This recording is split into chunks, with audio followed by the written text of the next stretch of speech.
Jujur, ini adalah bagian buku saya yang saya ketik sampai hampir menangis, karena ini semua kenyataan. Ini adalah buku pribadi saya. Kalau kamu suka banget dengan cara pikir saya, buku ini akan menjadi buku idaman kamu.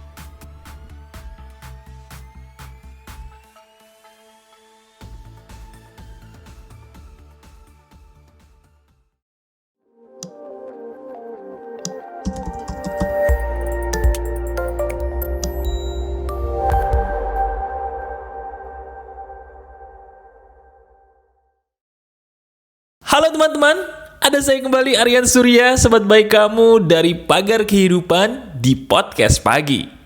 Ada yang bilang di komentar gini, kalau sudah mendengarkan Mas Aryan Surya, harus siap-siap menerima keajaiban. Nah, ngomong-ngomong soal keajaiban, saya ingin coba di bagian depan ini ceritakan dong di komentar. Ceritakan di komentar buat semua orang yang menonton video ini, sharing kepada mereka. Emang keajaiban apa sih yang sudah kamu terima dalam hidup kamu ketika kamu mendengarkan ceramah-ceramah dari saya atau petuah-petuah hidup dari saya? Tuliskan secara jujur, nanti saya berikan hati. Nah, sambil kamu menuliskan cerita kamu tentang keajaiban yang diperoleh dalam hidup kamu, saya ingin memberikan kamu sebuah hal yang insya Allah, seizin Tuhan bisa kembali memberikan kamu keajaiban. Coba sekarang kamu pikirkan deh, adakah dalam hidup kamu sebuah hal yang hingga detik ini membuat kamu lebih sering bertanya? Iya, bertanyanya bukan bertanya kapan jodoh saya datang atau kapan hutang saya lunas, bukan. Pertanyaannya justru lebih dalam lagi tapi malah berbahaya. Pertanyaan apa itu, Mas?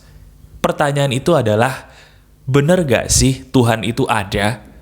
Dan apakah Tuhan itu kalau ada, mau mendengarkan permintaan-permintaan saya, hambanya yang tidak sempurna ini? Kalau memang mendengarkan, kenapa hidup saya begini-begini aja ya? Pernah kamu bertanya seperti itu? Jujur. Kalau memang pernah, nah itu dia serunya video ini. Kita akan ngebahas sebuah hal yang dalam tapi sayangnya sering banget kamu alami, dan celakanya kalau nggak ada nih satu orang pun yang mengobati kamu, bahaya loh. Hidup kamu bisa terjun ke jurang kehidupan yang teramat gelap. Itu berbahaya. Oleh karena itu yuk, sekarang izinkan saya sebagai sahabat baik kamu bahas secara pelan-pelan tapi dalam bagaimana cara menghadapi permasalahan hidup yang sedang kamu alami itu. Ini menarik, tapi benar. Ketika seseorang mulai meragukan Tuhannya, itu sebenarnya sebuah hal di mana orang itu mau naik level dalam hidupnya.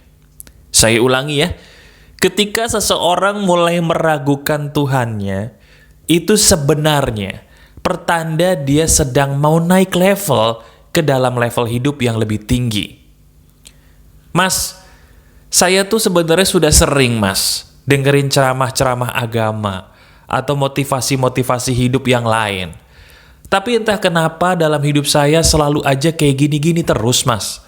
Saya itu bingung, kenapa sih kok saya udah capek-capek berdoa, udah capek-capek meminta, tapi seolah-olah tuh, ya maaf ya Mas ya, membuat saya ragu bahwa Tuhan itu ada. Membuat saya jadi tidak yakin bahwa kuasa kebaikan dari Yang Maha Kuasa tuh memihak kepada saya gitu loh, Mas. Kenapa kok kalau memang Tuhan itu ada, saya diperlakukan seperti ini? Jawaban saya sederhana. Kita semua ini lupa bahwa dalam hidup ini ada segitiga yang benar. Saya ulangi ya, tolong dengerin dulu baik-baik, ini penting. Kita semua sering lupa bahwa dalam hidup ini ada segitiga yang benar. Segitiga yang benar itu apa, Mas? Kenapa tiba-tiba kita jadi ngomongin segitiga nih? Nah, ini menariknya di sini. Tolong disimak baik-baik. Kamu pasti tahu dong segitiga itu bentuknya gimana? Nah, sekarang coba bayangin segitiga deh. Bayangkan dulu segitiga. Sadar gak sih kalau dalam hidup kamu secara sadar atau tidak sadar, kamu tuh melakukan filosofi segitiga setiap hari? Saya kasih contoh ya, contohnya gini. Ketika diri kamu lagi ada masalah, jujur, bawaannya pengen curhat gak ke orang? Pengen ya? Nah, ketika kamu curhat ke orang, terus orang itu nggak ada yang bisa ngasih petunjuk, kamu udah putus asa banget, biasanya larinya kemana? Betul, biasanya kamu akan lari kepada Yang Maha Kuasa. Sadar nggak itu kayak segitiga? Kamu lari dulu ke manusia, dari manusia baru kamu lari dulu ke atas ketika orang-orang sudah tidak ada lagi yang bisa seolah-olah memberikan jalan bagi kamu. Iya kan? Sadar nggak kita selama ini seperti itu? Kita minta dulu sama orang, minta, curhat mas, tolongin saya mas, tolongin saya. Begitu nggak ada lagi yang bisa kita mintain tolong, baru kita cari Tuhan kita. Begitu nggak? Jujur deh. Nah, sadar nggak sih kalau itu kayak segitiga? Sadar ya? Nah, itu segitiga yang awur, yang membuat hidup kita jadi ngaco. Bener. Segitigamu tuh segitiga ngawur. Mas, kalau memang segitiga saya itu memang ngawur, terus saya sebagai manusia normal harus melakukan apa? Bukan itu normal, mas. Ketika saya ada masalah, saya pengen curhat dong. Ketika saya ada masalah, saya cari orang dulu dong, mas. Contohnya nih, saya dengerin Pagar Kehidupan. Kan saya minta tolong sama Mas Aryan secara nggak langsung. Emang salahnya di mana, mas? Salahnya, segitiga kamu itu kebalik. Saya ulangi. Segitiga kamu itu terbalik. Terbaliknya gimana? Selama ini, kenapa sih kok kita harus minta tolong sama orang dulu? Ketika orang udah gak ada yang bisa nolongin, baru kita minta tolong kepada Yang Maha Kuasa. Itu pun belum tentu. Kenapa sih harus gitu dulu coba? Sadar gak? Coba lihat diri kita sendiri deh. Sekarang lihat diri kita sendiri. Kita gak usah nunjuk siapa. Kita lihat diri kita sendiri. Ayo, lihat diri kita. Sadar nggak kalau apa yang saya omongin ini kadang-kadang, maaf ya, itu jadi kamu banget gitu loh.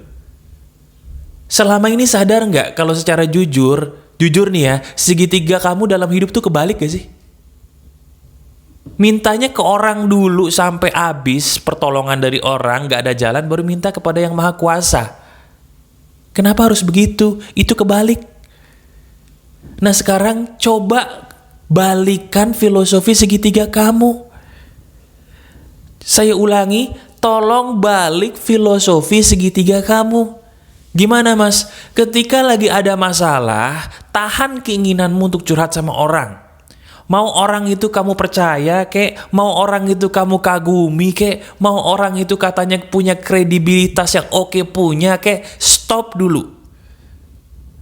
Langsung nomor 1, ambil langkah pertama untuk ngobrol sama Tuhanmu, ciptakan suasana sepi, ciptakan suasana tenang, kemudian ngobrol sama Tuhanmu dengan obrolan sengobrol-ngobrolnya. Kalau sebagai orang Islam nih, karena saya sebagai orang Islam, ketika lagi ada masalah, buruan ambil wudhu, sholatlah kamu, ngobrollah sama Tuhanmu. Bukan tiba-tiba DM Deddy Corbuzier lah, DM Mary Riana lah, DM Aryan Surya lah, DM Ipo Santosa lah. Ngapain? Ya mas, siapa tahu aja dibalas. Kalau dibalas pun, maaf loh. Emang kamu pikir mereka gak punya masalah dalam hidup mereka? Kok kita kadang-kadang egois ya? Pengen masalah kita diselesaikan, tapi kita gak mikirin loh masalah mereka, orang yang kita curhati. Pernah gak kamu mikir sampai situ? Nah, egois gak? Egois. Sekarang kalau kita egois, itu karma baik, karma buruk? Jawab. Karma buruk. Kalau kita nanam karma buruk, nasib kita makin baik, makin buruk. Makin buruk. Salah siapa? Salah Tuhan kita? Salah Yang Maha Kuasa? Salah orang tua? Salah teman? Bukan, salah kita sendiri. Karena kita secara tidak sadar menciptakan karma buruk sendiri dengan ngerepotin orang lain. Sadar sampai sini? Sadar? Mulai ketampar? Bagus. Nah sekarang, saya tidak tahu masalah kamu apa. Tapi saya sudah memberikan kamu sebuah petunjuk ini yang insya Allah seizin Tuhan ini emas banget. Mulai detik ini, tutup keinginan kamu untuk curhat sama orang. Saya ulangi, mulai detik ini tutup keinginan kamu untuk curhat sama orang. Kalau diri kamu gatel gitu ya, pengen ngobrol sama orang buat curhat, stop. Percaya sama saya, stop. Itu hanya akan memperbesar, memperparah masalah kamu. Loh mas, bentar mas. Saya ini kan makhluk sosial mas. Kalau makhluk sosial, ya saya harus ngobrol dong mas sama orang lain. Wah, Mas Aryan Surya gimana sih? Kan kita diajarin di sekolah mas, kita ini makhluk sosial, harus ngobrol sama orang dong. Betul nggak mas? Jawaban saya gini, ngobrol itu harus, ngemis itu jangan. Saya ulangi ya, tolong disimak. Ngobrol itu harus, ngemis itu jangan. Sekarang kalau kita curhat sama orang, apalagi kalau tanpa izin curhatnya, kita ngemis gak pertolongan sama tuh orang? Ngemis gak? Ngemis. Apakah itu makhluk sosial? Apakah sebagai makhluk sosial kita harus ngemis sama orang lain? Harus? Coba dijawab. Enggak kan? Kalau begitu ngapain kita ngemis pertolongan sama orang? Kenapa nggak kita ngemis pertolongan kepada yang menciptakan kita sih? Hah? Kenapa kita nggak ngemis pertolongan kepada Tuhan kita? Iya kan? Coba deh pikir-pikir. Benar nggak perkataan saya? Diri kamu sebenarnya pengen setiap curhatan kamu tuh berbalas. Ya kan? Maka dari itu pengen ngobrol sama orang mas, supaya saya dapat petunjuk langsung harus ngapain gitu ya. Sekarang saya kembali bertanya kepada kamu, apakah benar dalam setiap curhatanmu kamu tuh membutuhkan jawaban? Apakah benar dari setiap keluh kesah yang kamu utarakan kepada orang, kamu itu sebenarnya butuh jawaban? Kayaknya enggak deh. Kayaknya kalau kita curhat tuh sebenarnya loh ya, kalau jujur, kita tuh cuman pengen orang lain dengerin kisah kita doang kok. Bener nggak? Coba lihat diri kita. Iya kan? Soalnya nih dari pengalaman hidup saya loh ya, nggak semua orang itu mau dengerin petunjuk dari orang lain loh. Mereka cuman mau sharing, mereka cuman mau numpahin masalah mereka, habis itu ya udah. Betul nggak? Coba lihat diri kita masing-masing. Ya tapi mas, kalau saya jujur ya mas ya, saya itu sebenarnya emang bener-bener pengen butuh jawaban kok mas. Jadi bukan cuman sharing doang mas, jujur deh. Oke, sekarang saya mau tanya lagi. Kita ngobrol nih, makanya saling tanya ya.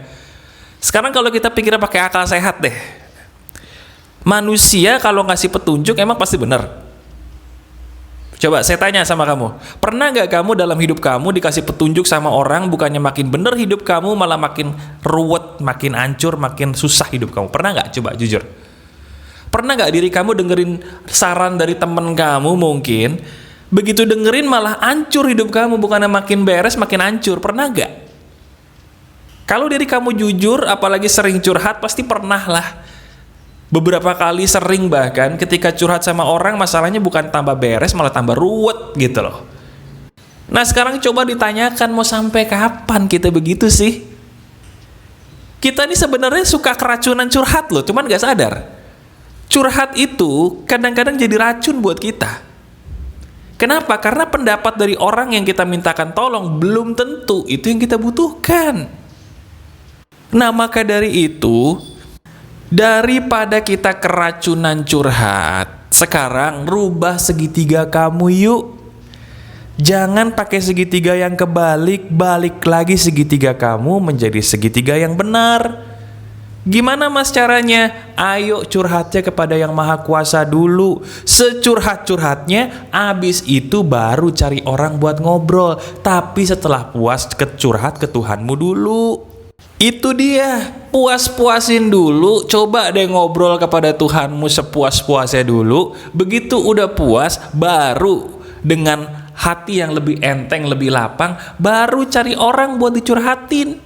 Jadi bukannya kebalik, bukannya curhat ke orang dulu, begitu mentok baru cari yang maha kuasa. Sekarang kebalik, cari yang maha kuasa dulu, mentokin di situ sampai nangis-nangis, sampai habis tuh curhatan, baru cari orang.